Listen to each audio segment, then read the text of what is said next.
Welcome to The Explainer. Today, we're cutting straight through the hype. It's no longer just about, wow, look what this model can do. If you've been paying attention to the tech landscape, you know that rolling out AI is about systems engineering, real risk management, and the actual operational reality of enterprise AI. We're looking at how organizations actually run, scale, and govern these systems in the real world. Let's kick things off with a number that's, frankly, pretty staggering. 73%. That is the percentage of European SMEs that completely misclassified their AI systems. And what this exposes is a massive, glaring gap between just adopting the tech and actually governing it. Now, you might be sitting there thinking, well, we're not an AI deployer, but hey, if your CRM is scoring leads or your team is drafting emails with ChatGPT, you absolutely are. And the biggest risk right now isn't getting slapped with a fine. It's simply flying blind and not knowing where you stand. Take a look at this quote. "We built AI that can think. We forgot to build AI we can trust." Hits the nail on the head, right? It perfectly captures what we call the pilot paradox. You've probably seen this firsthand. AI demos look like magic in a nice, beautifully controlled sandbox. But the second you push to production, it breaks. Why? Because we poured all of our energy into making it intelligent instead of making it predictable. Sure, an agent can reason through incredibly complex problems, but it literally cannot explain why it confidently made the exact same mistake twice in a row, or why it happily used stale data for 3 days straight. So we are right in the middle of a massive shift. We have to pivot from the old mindset of just making models smarter to the new enterprise reality, which is all about managing behavior. You need solid reasoning, audit trails. You absolutely have to prevent a scenario where a single bad prompt puts you in the red. Imagine racking up 12,000 pounds in token costs over one weekend, just because a user accidentally found a prompt pattern that loops. No way. Trust has got to become your real competitive moat. To solve this pilot paradox, we're going to break down the enterprise AI tech stack from the ground up. We'll be building it layer by layer through these 5 operational pillars: architecture and integration blueprint, scalable infrastructure and workflows, governance, security, and guardrails, observability and ops frameworks, and finally, realizing AI business value. All right, let's dive into Pillar 1, architecture and integration blueprint.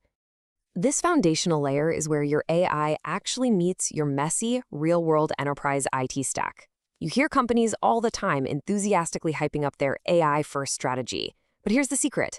An AI-first approach usually just collapses under the weight of messy data. You can build the smartest models on the planet, but if the foundation is weak, the whole shebang eventually falls apart. A data-first approach wins every single time, because a whopping 80% of the actual work happens before a model is ever even trained. Clean data paired with a simple model will beat messy data with a fancy model any day of the week. AI is amazing, but it is not going to magically fix your bad data. So what does a real path to production actually look like? Calling an LLM API is easy, right? But engineering a reliable system? That requires these specific layers. First, you need a single controlled front door at the API gateway to handle authentication. Next up, load distribution so a spike in traffic doesn't just crash your entire system. Then you need a caching layer for instant responses, because let's be real, the absolute cheapest performance win is simply not recomputing an answer you already have. After that, a vector database to store embeddings for semantic search.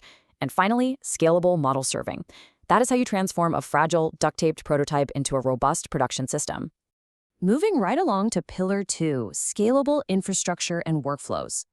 As we move up the stack, we have to figure out how to actually orchestrate these components, especially since single-agent pilots tend to fail miserably at scale.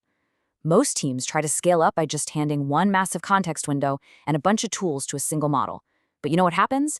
It inevitably stalls out halfway through a long task and then confidently serves up a hallucination calling it done. Instead, the leading enterprises are using dynamic workflows. In this setup, the AI actually writes its own execution plan at runtime. It breaks tasks down to unlock parallelism, literally running sub-agents side by side. And this is the crucial part. It uses adversarial validation. That means independent agents aggressively challenge each other's findings before shipping the final result. It's not about making one single agent smarter, it's about fundamentally rewiring the entire shape of the workflow. Which brings us to Pillar 3, governance, security, and guardrails. Okay, so our workflows are running efficiently, but now we absolutely must wrap them in safety. Think of it like this. As an AI system's authority increases, your governance has to scale right up alongside it. It requires a tiered risk approach. See, the true danger of AI isn't just its intelligence, it's the combination of intelligence and autonomy. That means a low-risk content assistant that just helps write emails should never ever be governed the exact same way as a high-risk, autonomous system making critical financial or security decisions. High-risk systems demand rigorous human oversight, total explainability, and rock-solid access controls. Governance isn't just some boring policy document sitting in a drawer anymore. It is an operational control built directly into the tech stack. And here we run into a massive boundary problem that we have to solve. Where exactly does data governance end and AI governance begin? Well, think of data governance as the fuel. It's tracking who has access and where the data came from. Then think of AI governance as the vehicle itself, managing the behavior and the actual decisions made. The pump connecting them, that's what we call the handoff zone. This is the highly contested middle ground, dealing with things like embeddings and RAG corporas. This messy middle absolutely requires a named owner, because if it doesn't have one, you'll find yourself failing an audit, simply because the data team and the AI team both pointed fingers and assumed the other guy was handling it. Now let's look at Pillar 4, Observability and Ops Frameworks.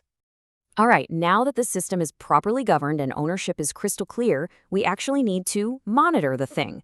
And it is incredibly vital to use the right playbook here. You cannot just throw these terms around interchangeably. AI ops, that's about using AI to secure and stabilize your traditional IT infrastructure. MLOps, that's the classic old-school playbook for managing custom model training from scratch. But LLOps is an entirely different beast. It focuses on pre-trained foundation models, which means you're continuously iterating on prompts, tool integrations, and evaluations. You don't apply custom MLOps retraining cycles to foundation models, and you definitely don't use AI ops when what you really need is LLOps. Name the problem correctly, and the right operational playbook will follow. Finally, we're at the top with Pillar 5, Realizing AI Business Value. This is it, the top of the stack. This is where all that architecture, orchestration, governance, and monitoring translates directly into real business outcomes and bottom-line ROI. Honestly, the biggest misconception in business right now is treating AI like it's purely a productivity novelty. Just a slightly faster way to draft a memo. The smartest businesses out there, they treat AI as a hard-hitting revenue tool. They're taking these perfectly governed systems and deploying them for high-impact use cases. We're talking about identifying high-value anonymous website visitors based purely on intent signals, or analyzing sales calls to rescue dying deals before they're lost for good, or flagging disengaged accounts to stop customer churn before it even happens, and even predicting future pipeline performance with borderline scary accuracy. That is how you grow revenue without just endlessly growing your headcount. So as you start sketching out your own enterprise architecture and actually implementing these 5 pillars, I want to leave you with one final provocative thought. Ask yourself, is your AI going to be your ultimate leverage or your biggest liability? Because going into this next decade, your competitive moat isn't going to be about how smart your model is. Everyone will have smart models. Your true moat will be how effectively you can manage, govern, and ultimately trust its behavior at scale. Thanks so much for joining me for this explainer, and I will catch you in the next one.